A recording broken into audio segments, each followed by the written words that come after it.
मेरे आत्मस्वरूप बंधुओं, आज ऋषिकुलों और गुरुकुलों की महती आवश्यकता है। आए दिन मीडिया में हेडलाइन हुआ करते हैं, हिंदुस्तान में शहर शहर शैतान।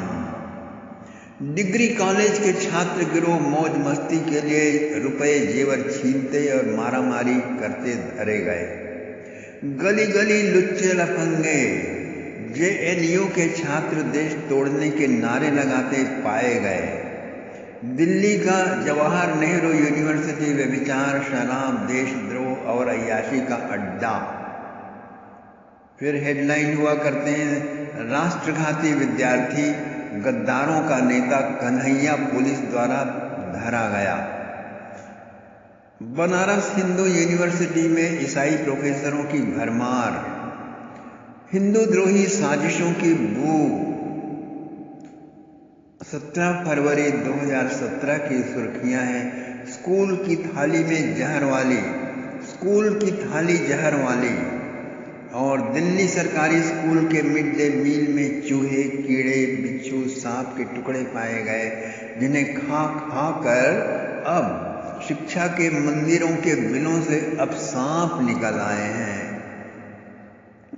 मेरे आत्मस्वरूप बंधुओं, कृपया ध्यान दीजिए, जब सरकार, चाहे मोदी जी और योगी जैसे भले आदमी ही क्यों न हो, महान कुशाग्र बुद्धि राजनेता ही क्यों न हो, जब वे अपनी सज्जनता, उदारता प्रदर्शित करते हुए आपको प्रलोभन देते हैं कि ग्रेजुएट स्तर तक निःशुल्क शिक्षा देंगे, आदिवासियों को भी पूरा शिक्षित करेंगे, तो आप कृपया गदगदायमान होकर उनके पांवों में न पड़ना, जी हुजूरी में न टुन्न हो जाना, विवेक का उपयोग करना। इस मैकाले छाप शिक्षा को निःशुल्क करने का मतलब है नशाखोरी, बलात्कारी, दारू धक्कड़, गुंडई, गद्दारी, लूट, कत्ल, भ्रष्टाचार करने को निःशुल्क शिक्षा, घोर दुष्टता, धूर्तता, हैवानियत और देश विदेशी शत्रुओं को बेचकर पेट पालने की शिक्षा को बढ़ावा देना, यही इसका मतलब होता है। केजरी, दिग्गी, राहुल, जेठामलानी, भूषण, अखिलेश, माया, ममता, बरखा, अरुंधति, हवैसी ऐसे ही तो शिक्षित हैं। आप अपने भोले भाले नौनिहालों को हैवानियत की ट्रेनिंग निःशुल्क देने वालों को सबक सिखाना छोड़कर उनके शुक्रगुजार क्यों होते हैं? क्या हो गया है आपकी अक्ल को? आपका विजन 2020 है या आपके चश्मे का नंबर ठीक है, तो यह भीषण अंधत्व क्यों है?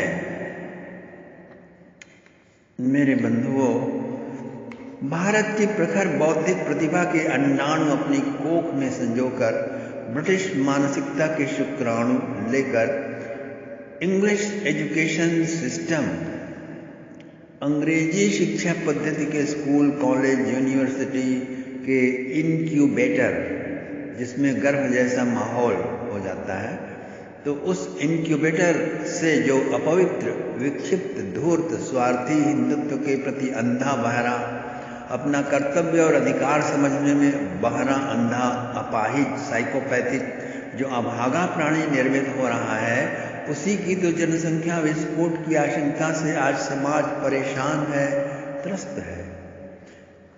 एक तो सरकार प्रेरित कुशिक्षा से जनजीवन संत्रस्त, दूसरा मुस्लिम उपस्थिति से इंसानियत या हिंदू पारिवारिक मूल्यों पर नकारात्मक प्रभाव जो पड़ रहा है, ठीक वैसे ही जैसे संपूर्ण सुव्यवस्था के बीच अराजकता का धूमकेतु आपतित हो, अमन चैन के बीच एक अप्रत्याशित आतंक, इंसानों के बीच एक दरिंदा या हैवान, फायदा देखकर तदनुसार ही वे अपने धर्म मैनेजमेंट कर लेते हैं। तीसरी भयावह बात है, सभी मुस्लिमें अपनी कजिन यानी बहनों से शादी करते हैं, जिससे समस्त मुस्लिमों के डीएनए में आनुवंशिक अपरिहार्य विक्षिप्तता पाई जाती है। यह इनक्यूरेबल मनोरोग होता है, लगभग साइकोपैथ के स्तर की मानसिक बीमारी है।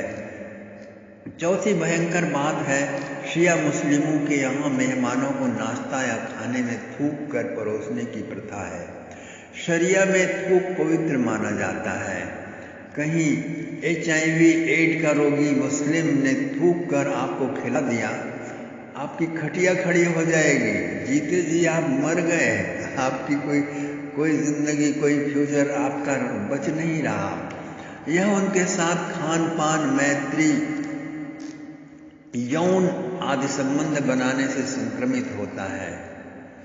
हिंदू सभ्यता अनुसार पुत्र की पत्नी, भाई की पत्नी, बहन, सगोत्री से यौन संबंध बनाने वाले को इतना दुष्ट, चरित्रहीन और पापी माना गया है कि क्षत्रियों को उनके वध की आज्ञा है।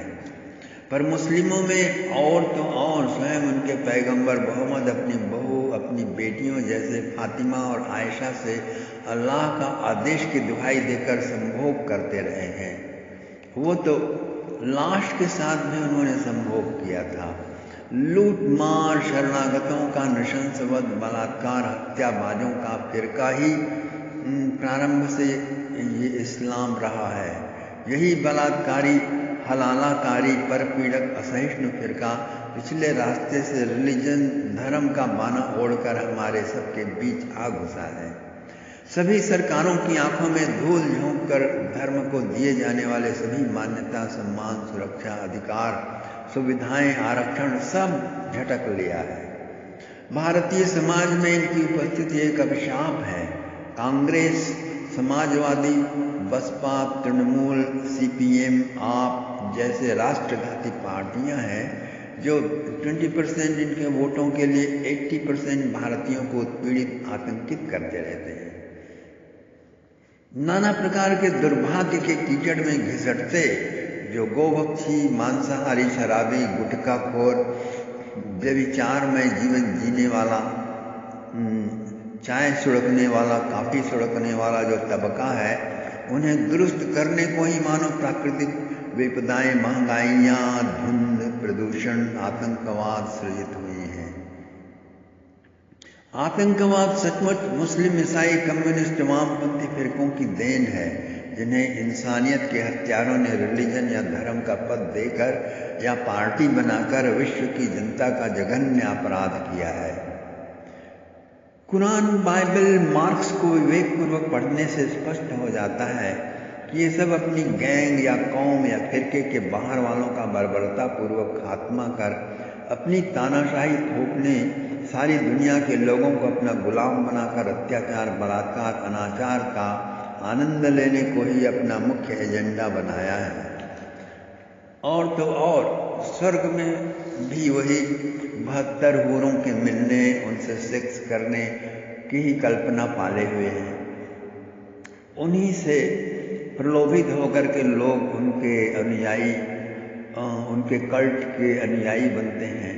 उनका अल्लाह या गॉड या यहोवा उनकी कल्पना का फितूर है, जिसे अपने फायदे के अनुसार सदा उसको या उसके आदेशों को तोड़ते मरोड़ते रहते हैं। इसी कल्पित ईश्वर के कल्पित आदेश यानी कमांडमेंट्स के बहाने बलात्कार, लूट, भीषण हत्याकांड का पैशाचिक सुख प्राप्त करने को ही इनका सारा उठापटक का दुष्कृत्य चलता रहता है। भारत में गांधी से लेकर मोदी तक, यूनाइटेड स्टेट्स ऑफ अमेरिका के व्हाइट हाउस से यूनेस्को तक, कॉन्वेंट और मदरसों से लेकर यूनिवर्सिटियों के कंपैरेटिव स्टडी ऑफ रिलीजन्स तक सभी बदमाशों ने सच्चाइयों और तथ्यों को दबाकर, दरकिनार कर, अनदेखा कर, सिर्फ पॉलिटिकल करेक्टनेस को महत्व देकर अपनी अपार कर्मठता को व्यर्थ कर डाला है। विश्व की सारी द बेस्ट प्रतिभाओं ने बौद्धिक शुतुरमुर्ग, इंटेलेक्चुअल ऑस्ट्रिसिज्म की साइकोलॉजी की चट्टान से दबाकर अपनी जमीर को अधमरा कर डाला है। दार्शनिक ओशो ने कहा था, पूरब अब रहा ही कहाँ, सर्वत्र पश्चिम ही का तो साम्राज्य हो गया है। यह केवल 200 वर्षों में कैसे हो गया? वस्तुतः सरोगेट माँ से पैदा हुए बच्चे का अपनी माँ से कोई संबंध नहीं होता। वह हृदय स्पर्शी भावहीन संबंध जिसे हरिऔध मैथिली शरण सुभद्रा कुमारी ने अपनी कविताओं में उकेरा है, महादेवी वर्मा ने जिसे उकेरा है, जिसे पढ़कर प्रस्तर हृदय भी द्रवित हो जाता है, वह भाव माधुरी जिसका रसास्वादन करने स्वयं परमात्मा रामकृष्ण रूप धारण कर हमारे बीच पधारते हैं, वह संबंध सरोगेट माँ बेटे के बीच दूर दूर तक भी नहीं होता। इंग्लिश एजुकेशन सेंटर्स, अंग्रेजी शिक्षालयों, मदरसों से डिग्रियां लेकर निकले हुए भारतीय से हिंदू से दिखते रहे होने पर भी, भारतीय नाम होने पर भी भारतीयता से कोई संबंध नहीं होता उनका। नेहरू इंदिरा छद्म मुस्लिम थे, राजीव सोनिया राहुल छद्म ईसाई हैं, मनमोहन सिंह मार्क्सिस्ट है, चिदम्बरम ईसाई है, लालू छद्म नाम से मक्का जाकर हज कर आया है, ममता बनर्जी नाम रख बांग्लादेशी मुस्लिम घुसपैठियों के वोट से जीत कर सीएम बनी मुमताज मासामा खातून है। मुलायम, अखिलेश, माया आदि राष्ट्रघाती देश के गद्दार उत्तर प्रदेश को पाकिस्तान बनाने वाले ही थे कि योगी जी ने इन्हें हराकर उत्तर प्रदेश बचा लिया। दिल्ली के सीएम केजरी विदेशी शत्रुओं आतंकियों का गुप्त एजेंट है। मुगल कैथोलिक डीएनए वाला राहुल गांधी, असली नाम राहुल विंसी, जब से 2014 का चुनाव हारा है छटपटा रहा है बेचारा। हड़बड़ाते अनर्गल बड़बड़ाते विजेता मोदी को अपशब्द बोलते टाइम पास कर रहा है। टेंशन बढ़ने पर अपने गुप्त रखैल या बीवी के पास विदेश में जा छुपता है। मोदी अल सुबह से देर रात काम करते हुए भी 3 साल में यह पता न लगा सका कि यह शख्स सहसा कहाँ नदारद हो जाता है, विदेश में कहाँ ऐश करता है, किस नाम से सुकन्या से बलात्कार, हत्या जैसे जघन्य अपराध करके भी सुप्रीम कोर्ट के जज को कितना धन देकर पाक साफ बच निकला। ऐसा सावधान देश सेवक है मोदी। समूचा देश बेवकूफ़ी की भी कोई हद होती है, उसका कुकृत्य भूल गया। वह पुनः देश की छाती पर सवार हो गर्दन दबोचने को ताबड़तोड़ हाथ मार रहा है। सन त्सू एक बहुत बड़े फिलासफर थे। उन्होंने आर्ट ऑफ वॉर में लिखा है, यदि तुम अपने शत्रुओं को ठीक से पहचानते हो, उनकी औकात, उनके षड्यंत्र क्षमता, उनके छल कपट में नीचता के किस घटिया स्तर तक उतर पाने की क्षमता को जानते हो, तो चाहे सैकड़ों युद्ध हों तुम ही जीतोगे। यदि तुम शत्रु कौन मित्र कौन इसमें संशयग्रस्त हो तो बारंबार मुंह की खाओगे, हार जीत के बीच लुढ़कते रहोगे गोल मटोल कुमड़े की तरह। जीतोगे फिर भी हार से भी बदतर रहोगे। यही हाल हो रहा है हिंदुस्तान पाकिस्तान में। यदि तुम अपने घोर शत्रुओं को मित्र समझ उनमें विश्वास करते हो और अनन्य मित्रों को सच्चे हितैषियों को अनदेखा करते हो, तो यदि सभी मजहबों के गॉड अल्लाह यहोवा मिलकर इकट्ठे तुम्हारी सहायता करेंगे तो भी तुम बुरी तरह हारोगे। ले देकर जीत भी गए तो भी हारे से ही लगोगे, जैसे आजकल भारत की दुर्दशा हो रही है, जीतने पर भी दुर्दशा। नेहरू से लेकर मोदी तक बंगाल, केरल, कश्मीर और जेएनयू, हैदराबाद और मुस्लिम बहुल क्षेत्रों में हिंदुओं पर लूट, बलात्कार, अत्याचार, आर्सन किया जा रहा है और मोदी अनदेखा कर रहा है। जग जाहिर हो गया, बॉलीवुड नशेड़ियों का अड्डा है, वहाँ बलात्कारी हत्यारे रहते हैं। सारे देश को पता हो गया कि उद्धव का बेटा आदित्य ठाकरे एक हत्यारा और व्यभिचारी है और बहुत षड्यंत्रकारी है, फिर भी मोदी अनदेखा कर रहा है, देश को बचा नहीं रहा है बॉलीवुड की गद्दारियों से। नेहरू अय्याश था, इंदिरा चरित्रहीनता और मूर्खतापूर्ण निर्णयों से आए जिंदगी के खालीपन को भरने के लिए शास्त्री जी को मार डालकर प्रधानमंत्री पद हड़पी। अन्य अंट संट काम करते थे। मोदी ऐसा है जो सदा व्यस्त है, भारी कामों में लगा है, पर है नितांत निकम्मा, क्योंकि पश्चिमी शिक्षा की वजह से घिनौना सेकुलरिज्म मानसिकता से ग्रस्त है, ऊपर से दुरात्मा गांधी का भक्त। तीसरा है नकली शंकराचार्य बनाने वाला, पालने पोसने वाला और असली शंकराचार्यों का द्रोही है। श्री स्वामी करपात्री जी ने कहा कि आरएसएस चाहे जितना भी स्वयं को हिंदू माने, हिंदू जैसा प्रदर्शित करे, वह हिंदुत्व का केवल मुखौटा है। गोलवलकर से मोहन भागवत तक सबने वैदिक सनातन धर्मी हिंदुओं के आदर्शों पर ऐसा कुठाराघात किया है जो अक्षम्य है। जैसे दुष्ट शिवराज चौहान एमपी के सीएम द्वारा पौरोहित्य का द्वार, जो खानदानी विशुद्ध विद्वान ब्राह्मणत्व के डीएनए वालों के लिए ही सुरक्षित था, उसे न केवल विक्षिप्त अपवित्र खान पान वाले शूद्र अंत्यजों बल्कि गौभक्षी मुस्लिमों के लिए भी खोल दिया। न मोदी ने रोका, न योगी ने, न मोहन भागवत ने। मोहन भागवत ने कहा जो भारत में जन्म ले वह सब हिंदू है, इसी से उसके बौद्धिक दिवालियेपन का पता चलता है। तो आरएसएस वह फिरका है जो हिंदू का बाना धारण कर हिंदुत्व के नाम पर सत्ता पाकर भी हिंदुत्व को समझने की कोशिश नहीं करता, हिंदू राष्ट्र बनाना नहीं चाहता, गौ हत्या बंद करना नहीं चाहता, गौ हत्या गौ मांस के बल पर गौ मांस का सबसे बड़ा विक्रेता विश्व में बन जाता है। ऐसा है आरएसएस, ऐसा है मोदी जी। अनाप शनाप बकवास कर हिंदुत्व को चोट पहुंचाना, और मोदी जी उसी के हिस्से हैं। इसीलिए वह विशुद्ध हिंदू जैसे स्वामी निश्चलानंद जैसे संतों से मिलने से कतराता है, और रामकृष्ण मिशन जैसे गद्दार संस्थाओं से मिलता है जो ईसाइयों से मिलकर घूस लेकर स्वामी विवेकानंद जी के मूल शिक्षाओं को प्रदूषित विकृत किया है और अहिंदू होने को सुप्रीम कोर्ट में केस लड़ा था। यदि आरएसएस या मोदी सच्चे हिंदू होते तो गोहत्या और साध्वी प्रज्ञा, संत आसाराम, संत सीमानंद आदि का जेल जीवन, बंगाल में हिंदू उत्पीड़न और बॉलीवुड का अत्याचार, जनता का ब्रेन वॉश कदापि सहन नहीं कर पाता। अब्दुल्ला, दिग्गी, ओवैसी, केजरी, अखिलेश जैसे अलगाववादी गद्दारों को तत्काल जेल में रखता, बॉलीवुड और मीडिया की गद्दारियां ध्वस्त करता, जेएनयू का नाम सुभाष चंद्र बोस पर रखता।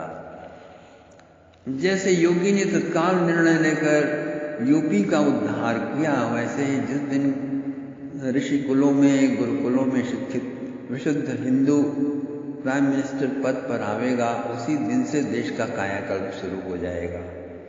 मोदी या राष्ट्रीय स्वयंसेवक संघ का हिंदुत्व या भारत हितैषी होने में संदेह का निम्नलिखित कारण है। भारत की जनता को सत्ता हस्तांतरण के सच से अंधेरे में रखा गया। दूसरा, गद्दार नेहरू, इंदिरा, ममता के मुसलमान होने और राजीव, सोनिया, राहुल, चिदंबरम के ईसाई होने के सच से जनता को अंधेरे में रखा गया। तीसरा, दिग्गी, केजरी, लालू, मीडिया, बॉलीवुड के देश के जानी दुश्मन और गद्दार होने को छिपाया गया। देश का नाम इंडिया से भारत में बदलने को रोका है मोदी ने। ईसाई मुस्लिमों का हिंदू नाम रखकर देश की जनता को धोखा देने को दंडनीय अपराध बनाया जाना चाहिए। लव जिहादी को तुरंत शूट एट साइट की सजा या फांसी की सजा का प्रावधान होना चाहिए। लव जिहादी को शूट एट साइट की सजा का प्रावधान होना बहुत आवश्यक है। अलगाववादी शैतानों को बेल मना कर अरेस्ट वारंट होना चाहिए। 3 सालों में गंगा यमुना की कोई भी सफाई नहीं हुई। 7वां गौरक्षा और साधु उत्थान के लिए स्वतंत्र मिनिस्ट्री नहीं बनाई गई। इससे लगता है कि मोदी सब प्रांतों में जीत हासिल करने के बाद धृष्टता और पूर्व किए गए अधिकतर वादों से मुकर जाएगा। गौरक्षा से तो मुकरा हुआ है।